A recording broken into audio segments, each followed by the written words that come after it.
Bonjour Isabelle, merci de nous recevoir dans tes locaux. Est-ce que tu peux te présenter et présenter le groupe? Oui, avec plaisir. Merci Yoni, merci de l'invitation. Donc, je suis Isabelle Baye, je suis directrice des partenariats bancaires et immobiliers donc, pour le réseau Vous Financez.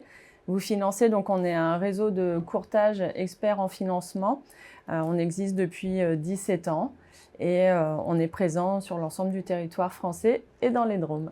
Et aujourd'hui, on se retrouve pour parler de financement qui est un financement plutôt particulier, mais qui a une influence au final sur toute la chaîne. Parce que c'est vrai que sur cette chaîne, on est plutôt pro, plutôt marchand de biens, mais au final, comme nous, on vend énormément à des particuliers, si les particuliers, nos clients, n'ont plus d'argent, bah, c'est toute la machine qui s'enraye, comme on a pu le connaître en 2023-2024.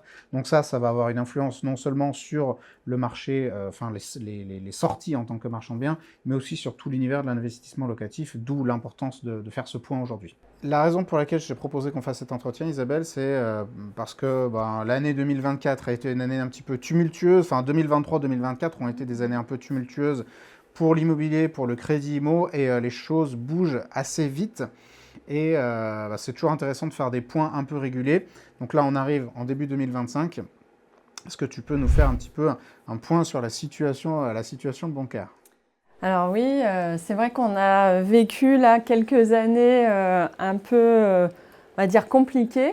Nous, en tant que courtier, mais les banquiers aussi, hein, je mets un peu tout le monde dans le même panier. On a eu cette problématique avec les taux d'usure qui a commencé milieu 2022 jusque fin 2023. Donc là, une problématique liée à l'inflation, avec une inflation qui est montée en flèche d'un coup, des taux immobiliers du coup qui ont monté aussi vite, enfin à une vitesse qui n'avait jamais été vue jusqu'alors, et donc des problématiques avec le taux d'usure en France qui empêchent d'emprunter à un taux supérieur à celui-ci. Du coup, les banquiers ont rencontré deux problématiques. Une problématique de refinancement, c'est-à-dire qu'elles achetaient l'argent plus cher que ce qu'elles ne pouvaient le distribuer. Bon, clairement, aucune entreprise ne va faire ça. Et des problèmes de liquidité également. Et donc, les deux combinés ont conduit un peu à un arrêt du marché du crédit qui est descendu à moins 45% en 2023, donc ce qui est quand même énorme. On va dire que depuis le début d'année 2024, les banques sont revenues peu à peu sur le marché du crédit. On a une inflation qui s'est stabilisée, qui a commencé à décroître. Et donc, on a vu les taux immobiliers qui ont eux aussi commencé à baisser. Alors, moins vite que leur augmentation. Qu'est-ce qui a augmenté, ouais. Mais quand même assez vite. Mais quand même assez vite, en effet, puisque allez, en un peu plus d'un an, on a gagné quasiment 1,5 point. Donc oui, c'est pas neutre. Et ça a été combiné avec notamment les baisses successives de la BCE qui ont démarré en juin. Et il y en a eu donc là plusieurs, et dont la dernière, mi-décembre, encore de 0,25. Donc on va dire que pour 2025, nous, on attend une année qui devrait être beaucoup plus calme. On va dire que 2024, c'était un peu l'année de la stabilisation, des taux qui redeviennent normaux, on va dire. Puisque aujourd'hui, sur 20 ans, vous pouvez emprunter des taux moyens autour de 3,30, donc ce qui reste relativement peu cher finalement comparé à la durée de prêt. Voilà, donc on s'attend à ce que ça baisse peut-être encore un tout petit peu, mais ça ne reviendra plus jamais au taux historiquement bas qu'on avait connu autour de 1, voire moins de 1, voilà, qui était vraiment une période exceptionnelle. Ouais, exceptionnel et enfin, pas forcément naturel enfin, Non, d'un point pas de vue du tout, non, économique. Ouais. pas du tout. Donc on a eu des banquiers qui, enfin nous on l'a vu dans pas mal de secteurs géographiques et autres, qui ont, à un moment donné, enfin surtout fin 2023, ils ont dit ok, ça, on ne sait pas où ça va, on ferme les robinets. Concrètement, il y a eu des banques qui nous ont dit que leur politique au niveau national, c'était de fermer les robinets, d'attendre pendant quelques mois, de voir comment tout ça allait se décanter. Aujourd'hui, des sons de cloche que toi tu reçois d'un peu partout puisque vous avez une couverture nationale, quelle est justement la tendance des banques? Alors on n'est plus du tout dans cette logique-là. Aujourd'hui, c'est un peu l'inverse. les banques reviennent à nous Ouais. et nous demandent des dossiers de financement. Ouais. Donc ça fait plaisir déjà. Et non, on est dans un contexte complètement différent. Il y a besoin de reconquête de leur part. Et donc ça passe fatalement par le crédit, en tout cas entre autres. Et donc aujourd'hui, voilà, on n'a plus un établissement bancaire qui ne fait pas de crédit. Même ceux qui avaient fermé pendant plusieurs mois sont revenus avec plus ou moins de rapidité et on peut voir qu'elles sont plutôt même offensives, c'est-à-dire qu'elles sont peut-être un peu plus larges entre guillemets sur leurs critères dès lors qu'elles veulent le client. C'est-à-dire que voilà, on sent une envie de faire. Ce qui nous fait vraiment plaisir. Quel type de client tu dis, genre elles veulent le client, quel type de client aujourd'hui les banques veulent justement?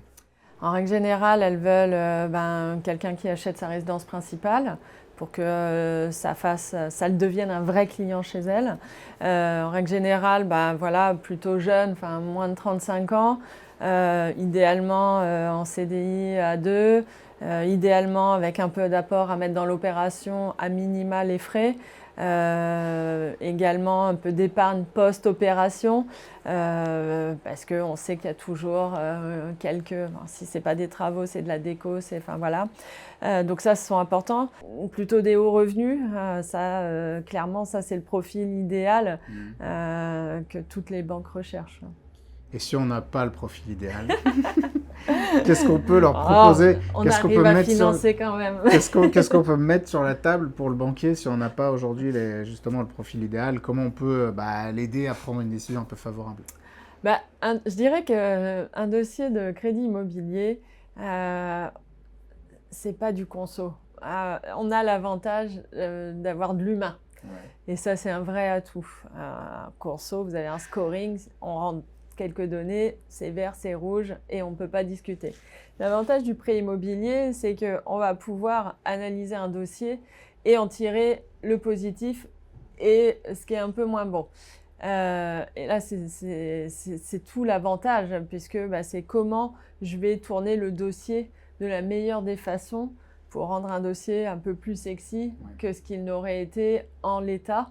Parce que voilà, des fois, ce n'est pas des mauvais dossiers, mais c'est des dossiers qui ne sont pas bien montés ou qui ne sont pas bien tournés et dont on ne sait pas mettre en avant les bons arguments. Ouais.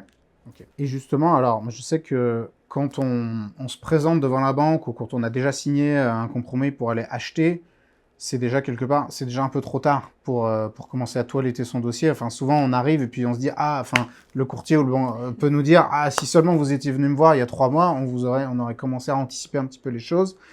Est-ce qu'il y a des conseils que toi tu peux donner aux personnes qui vont regarder cette vidéo pour leur dire, voilà, si vous envisagez une acquisition immobilière en 2025, commencez déjà à vous soucier de tel et tel sujet? Alors oui, ça, c'est effectivement l'erreur à ne pas faire, à savoir commencer à regarder l'état de son dossier quand on vient de signer.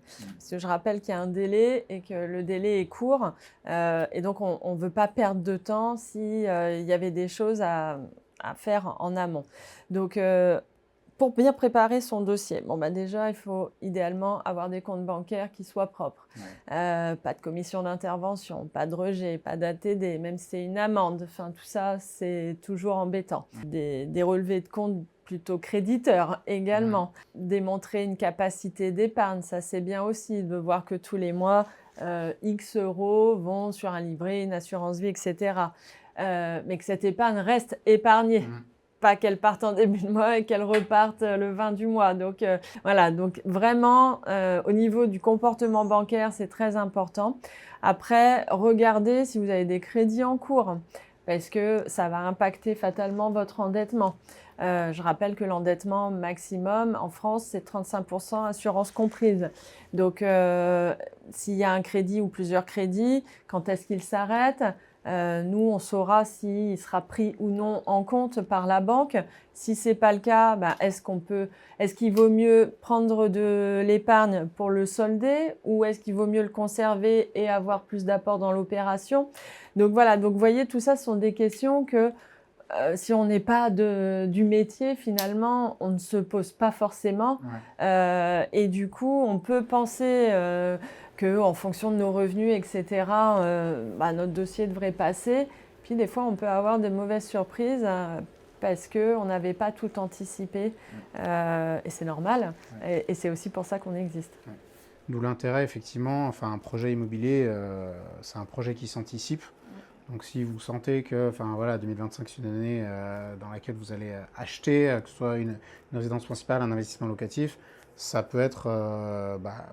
il faut vous y prendre dès maintenant en fait, pour commencer éventuellement à consulter un professionnel du financement et pas votre banquier, parce que le banquier ne vous indiquera pas nécessairement toutes ces choses-là, et de commencer à toiletter un petit peu votre dossier. Alors, on n'a pas de boule de cristal et ce n'est pas l'objet de la question que je vais te poser maintenant, mais tout de même, est-ce que, de votre point de vue, vous avez des perspectives sur les possibles évolutions des taux d'intérêt, des comportements des banques en 2025? Alors oui, sans boule de cristal, on attend là, des taux d'intérêt, vraiment que ça se stabilise. On pense que d'ici fin 2025, on arrivera autour des 3% sur 20 ans. Donc, au grand max. C'est en tout cas ce qu'on estime. Sur le comportement des banques, on attend à ce que ça soit similaire à 2024, donc plutôt avec une volonté de faire. En tout cas, jusqu'à présent, il n'y a rien qui les en empêche. Avec un marché qui est forcément plus restreint que ce qu'on a connu il y a 2 ans en arrière. Mais voilà, des volontés toujours de production. Donc je pense qu'on est dans un bon contexte.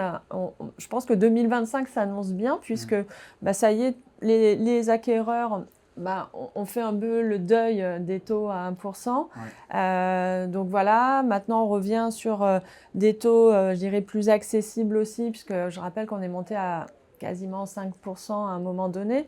Donc 5% avec des prix de l'immobilier élevés, vous évacuez une bonne partie de la clientèle. Donc là, on revient à des taux plus restreints et meilleurs, avec des prix de l'immobilier qui évoluent aussi un peu. Je regardais une étude là, il n'y a pas longtemps qui exprimait que en fonction d'un DPE, et donc c'est l'avantage après quand on a réhabilité ou c'est neuf, en fonction des DPE en France, le prix de vente il peut évoluer entre -7 et -24% sur des biens F et G par rapport à un bien en D. D, c'est encore pas non plus dingue. Donc vraiment, voilà, entre tous ces éléments, on va être normalement, en tout cas, nous, on attend de 2025 que ça soit une bonne année de vraie reprise. En tout cas, on l'espère. Oui, alors encore une fois, on n'est pas devin, mais c'est des signes un peu objectifs qu'on peut observer. On reste quand même mesuré parce qu'on a un endettement qui est énorme et qui commence à peser vraiment, qui commence vraiment à se voir, quoi, à un moment donné. Oui, là, on ne peut plus faire ça. Une instabilité gouvernementale qui n'est pas très rassurante pour l'ensemble des acteurs du marché. Donc, on reste quand même prudent sur nos prévisions. Oui, alors si je peux dire sur le gouvernement, c'est vrai que sur l'immobilier, comme on n'a pas eu beaucoup d'aide sur l'immobilier ces dernières années, finalement, on peut se dire que ce qui arrivera ne pourrait être que mieux. Normalement pas moins bien. Ça peut toujours être pire. Oui, ça peut toujours. Mais parce que là, ils n'ont eu aucune politique, ils n'ont pris aucune décision. Il n'y a pas de politique du logement quasiment en France.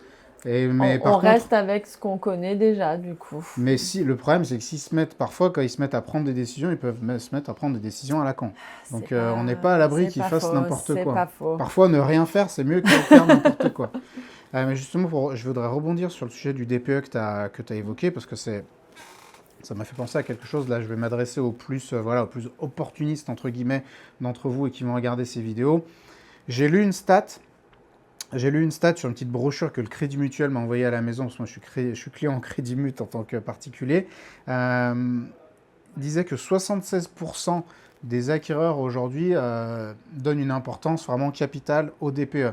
Alors que on sait que souvent c'est un peu de la foutaise, mais tout ça pour dire que moi je vous recommande d'aller sur des biens qui sont avec un DPE dégradé. Un DPE G aujourd'hui, ça fait peur à la plupart des gens, à la plupart des particuliers, ils n'en veulent pas. Il y a même des banques qui conditionnent le prêt. Oui, j'allais dire même plus loin. C'est pas tant les clients qui ne veulent pas, c'est aussi les banques qui aujourd'hui clairement ont une vraie politique liée au DPE, une vraie politique de prêt vert, puisqu'elles sont challengées par le gouvernement sur le sujet aussi. Et donc aujourd'hui, elles peuvent refuser un dossier car le DPE est en G et que le client soit n'a pas la capacité d'endettement pour intégrer les travaux qui sont nécessaires pour augmenter de classe, soit n'a pas l'épargne disponible après projet pour les faire. Donc, ça peut conditionner un refus de prêt, très clairement aujourd'hui, et pas que et même pour de la résidence principale. Parce que pour le locatif, on sait que voilà, mais non, pour de la résidence principale aussi. Donc, soit c'est des refus, soit c'est des malus de taux. Donc, c'est tout sauf neutre aujourd'hui. Je l'ai vécu sur sur un dossier, un bien que j'ai vendu cette année, qui avait un DPE dégradé, et la banque a conditionné son prêt au fait que l'acquéreur réalise des travaux d'amélioration énergétique. Et alors, c'était pas prévu, mais j'en profite pour dire qu'on va sortir au premier trimestre là une formation sur la rénovation énergétique des bâtiments. Donc, n'hésitez pas. Si la formation est déjà sortie, on vous mettra le lien dans la vidéo. Si la formation n'est pas encore sortie, abonnez-vous, etc. Et tenez-vous au courant de nos actualités, puisqu'elle va sortir. Il y aura un gros axe justement sur l'amélioration du DPE, amélioration énergétique. Aussi, on aura un gros axe sur l'aspect écologique de cette rénovation. Donc, ça va être une formation vraiment trop bien, comme on a l'habitude de faire. Donc, tenez-vous au courant. À mon sens, alors là aussi, moi, j'ai pas de boule de cristal, mais jusqu'à présent, sur les 2-3 dernières années, les choses que j'ai étudiées et annoncées sur cette chaîne publiquement, vous pouvez aller voir les vidéos des dernières années, se sont plutôt mises en place. Je pense qu'effectivement, 2025 va être une année de reprise, et on constate que de toute façon, la pénurie sévère de logements qui existe dans les zones tendues, elle ne s'est pas améliorée. En fait, le marché s'est ralenti juste parce qu'il y a eu cet effet un petit peu étau entre la hausse des taux et puis les prix qui étaient encore élevés. Ça se détend. Aujourd'hui, le marché du locatif, il est terrible dans les grandes métropoles. Enfin, à Lyon, c'est devenu un carnage en tout cas. C'est le marché que je connais très bien. Je sais qu'ailleurs, c'est pas mieux. Les gens qui ne pouvaient pas acheter se sont reportés sur le locatif, mais comme les loyers sont devenus horriblement chers, les gens qui sont sur le locatif vont aller se reporter sur le marché de l'achat dès qu'ils vont pouvoir. Et donc, à mon sens, on va être sur une année charnière où les gens vont retourner sur le marché de l'acquisition et les prix vont certainement se stabiliser, voire peut-être repartir un petit peu à la hausse. En tout cas, à mon sens, c'est une des dernières occasions de rentrer sur le marché à un prix qui est un peu raisonnable, puisque y a des opportunités qui existent. Et je vous donne le conseil que je donnerais à mon meilleur pote, clairement, et mes meilleurs amis, je leur dis, mais achetez maintenant, quoi, en gros. Oui, c'est le meilleur moment en ce moment, c'est vrai, puisque les taux se sont détendus, on a des banques qui ont envie, on a des prix qu'on peut négocier en fonction des DPE. Jusqu'à moins 24%, c'est quand même pas neutre sur le prix de l'immobilier qu'on connaît. Et puis tu l'as dit, oui, il y a un sujet sur l'offre locative, quoi. Donc aujourd'hui, l'acquéreur, il a le pouvoir un peu de négociation. C'est vrai que quand tout le monde va repartir en même temps, là, on peut moins bien négocier. Oui. Donc, on le dit, on le redit, c'est vraiment le moment d'acheter. Ouais. Et dans ce contexte d'achat, justement, toi et le réseau, vous financez. Qu'est-ce que vous pouvez apporter? Là, l'idée, c'est pas de dire ouais, vas-y, fais-toi de la pub sur la chaîne YouTube, mais de dire par rapport à d'autres, parce qu'aujourd'hui, des offres de courtage en financement IMO, il y en a beaucoup. Qu'est-ce que vous pouvez apporter de particulier? Ce qu'on peut apporter donc, chez Vous Financer pour les acquéreurs, déjà, c'est effectivement tout notre accompagnement et notre savoir-faire. L'idée, c'est qu'effectivement, les clients, dans un moment qui est toujours un peu stressant pour eux, ils ont besoin d'être rassurés. Notre job va être vraiment de les prendre par la main et de suivre toutes les étapes du projet avec eux, de l'étude même de leurs possibilités de financement, leur capacité d'emprunt, jusqu'au déblocage des fonds chez le notaire et la crémaillère, parce qu'ils sont, ils sont sympas avec nous. Donc ça, c'est effectivement important. J'insiste aussi sur vraiment notre présence locale qui a vraiment de l'intérêt et du sens, puisque on connaît bien nos partenaires bancaires, ils nous connaissent bien aussi. Et ça nous permet effectivement d'obtenir en règle générale les meilleures conditions, tout cas les solutions les plus adaptées qui correspondent le mieux aux clients en fonction des spécificités locales aussi. Les financements ne sont pas les mêmes dans le sud, à Montpellier, qu'à Épinal, qu'à Quimper, qu'à Paris. Donc, et l'appréhension des dossiers ne va pas être la même. Et donc, d'avoir des gens qui, localement, maîtrisent ces codes, donc ça, c'est un vrai plus aussi. Donc, voilà. Tu me disais parce que tu m'expliquais tout à l'heure que c'est un réseau de franchisés, donc avec des gens qui sont chefs de leur propre entreprise et qui justement sont implantés dans leur territoire. Oui, localement, donc je pense que c'est rassurant et on a besoin d'être rassuré quand on fait un prêt immobilier. Et voilà, vous êtes sur quelqu'un qui a vraiment volonté de développer le réseau local et de faire partie de ce tissu local. Pour beaucoup, ils participent à tout ce qui est associatif, soit des commerçants du quartier, soit de différents clubs, même de chefs d'entreprise, etc. Donc l'ambition, voilà, c'est de pouvoir accompagner les gens de leur territoire en ayant pignon sur rue, donc avec fatalement la volonté de bien faire. Si les personnes veulent entrer en contact justement avec le réseau pour voir ce que vous pouvez faire pour eux, est-ce qu'on peut mettre un lien, un contact dans la description de la vidéo? Donc on vous mettra un petit lien. C'est toi directement, donc voilà, si vous voulez contacter Isabelle directement, on vous mettra les infos dans la description. Si vous avez des questions que vous voulez adresser à Isabelle, je vous invite à le faire en commentaire et elle se fera un plaisir d'y répondre directement. Comme ça, je lui laisserai la main sur la réponse aux commentaires. Et si vous avez trouvé cette vidéo instructive et que vous voulez qu'on en fasse d'autres sur cette thématique ou sur d'autres sujets un petit peu d'actualité, eh bien, n'hésitez pas à nous le demander aussi en commentaire. Et puis, si vous avez aimé cette vidéo, payez votre like et je vous dis à la prochaine.